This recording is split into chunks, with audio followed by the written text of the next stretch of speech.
And welcome back to UofL Today with Mark Hebert on 93.9 The Ville.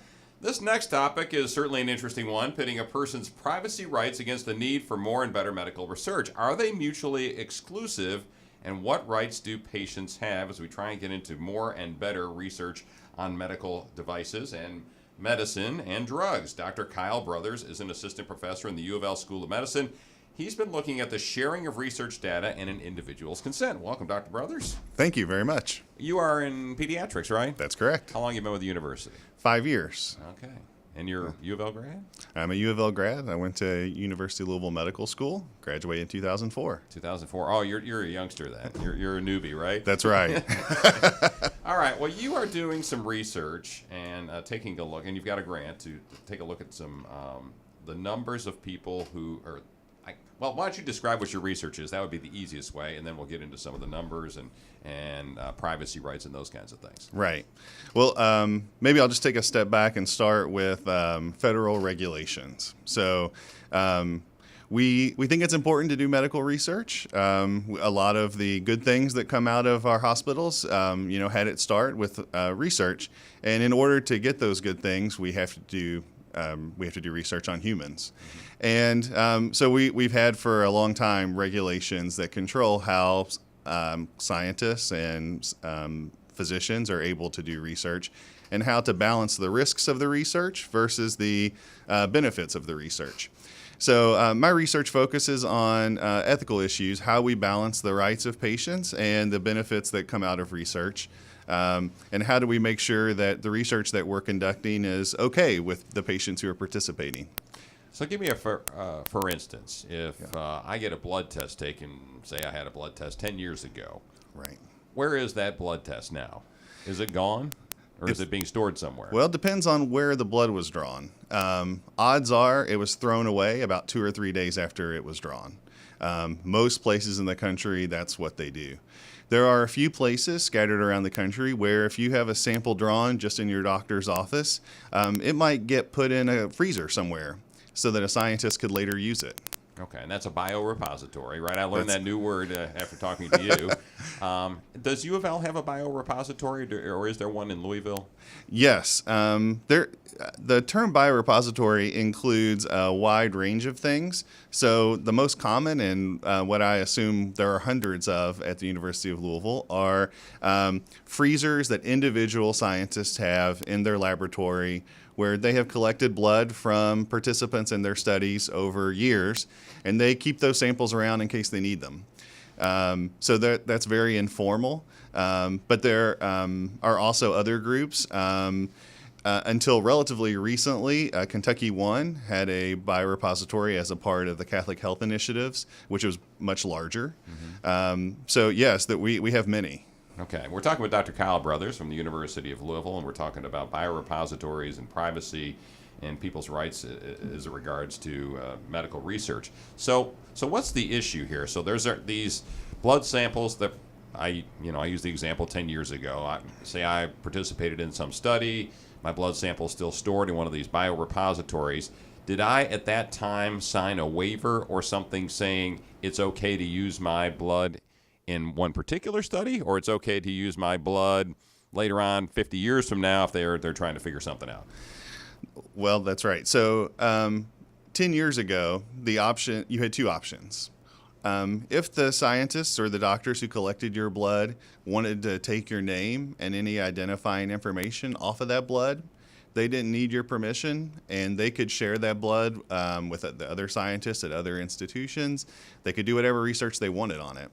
But if they wanted to keep your name, keep information about you, your birth date, things like that, attached to that blood, then it was necessary to get your informed consent. They would have had to explain to you in detail what they wanted to do with that sample. Okay. And now? And now the question has been, under the Obama administration, there were regulations being considered that would eliminate the possibility of using someone's blood without their identifiers, without their permission. So the concern is that anything that comes from you, your blood, your urine, whatever, it has your DNA in it. And if someone had your DNA, they could figure out if that was your sample. So it didn't make much sense. This was the thinking, at least, that it didn't make much sense to say, well, we took your name off of it, we can do whatever we want, because it can still be attached back to you. So what was being considered was eliminating the use of de-identified samples without permission. Okay, so now, if I had that blood sample we keep using from 10 years ago, they've taken my name off it. Can a researcher share that with anybody if they've taken my name and identifiers off it? Or now, are there some new rules that says no, they can't do that? That's actually still up in the air. The regulations that the Obama administration put together would not make a great change with that. They made a number of different changes to the way research consent is obtained, but they did not change the use of biosamples that are de-identified. But those regulations were put into place on the day before President Trump's inauguration. So President Trump and his administration have put a hold on any regulations passed immediately before the inauguration, which is common practice. So right now we don't know what's going to happen. It could be that those new regulations will eventually take effect. It could be that the Trump administration will decide to do something different. Could this put a damper on medical research if these new rules are not approved?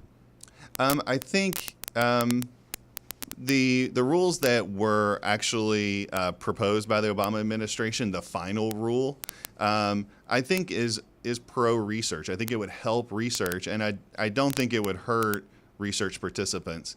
So the only changes that were put into place were changes that would make really low-risk research, like interviewing a human, interviewing a person. You're doing that to me now.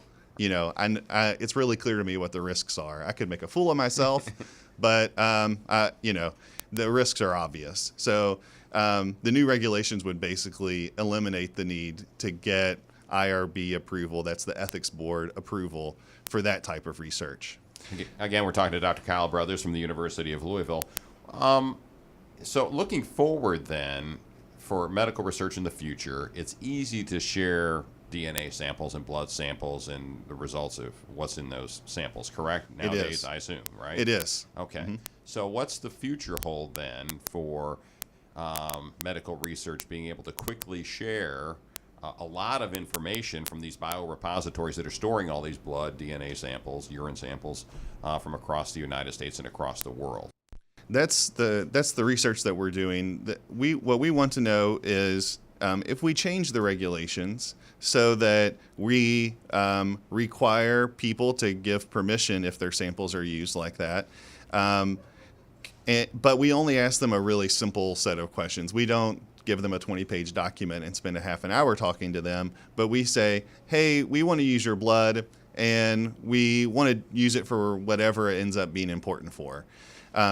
We want to know, will that affect the willingness of folks to allow their blood to be used? So we recently did a survey that included 13,000 individuals across the country. And our questions had to do with if we were to ask you for your permission to use your blood but didn't really give you any choices about how it's used, would you still be willing to let your blood be used for research? And then what if we wanted to just put that information freely available on the internet so that anyone can use it? Would that affect your willingness to allow your blood to be used? With your name not on it, though, With your name not on it, that's right. And what do people say? People who want to participate in research, who are willing for their samples to be used, don't seem deterred by those things. Our data seems to indicate that there are people who are pro-research. They want their sample to be used. And then there are folks that are really cautious about that. And the people who want their sample to be used, it doesn't make a big difference to them whether we give them detailed information or not detailed information. And it doesn't make a big difference to them whether we share it with others, whether we post it on the internet. The vast majority of them just say, hey, yeah, I want you to use my blood to improve medical care. And what are the concerns from the people who say, no, I don't want you to use my blood sample or DNA without my consent, even though my name's not on it? Right. What do they say?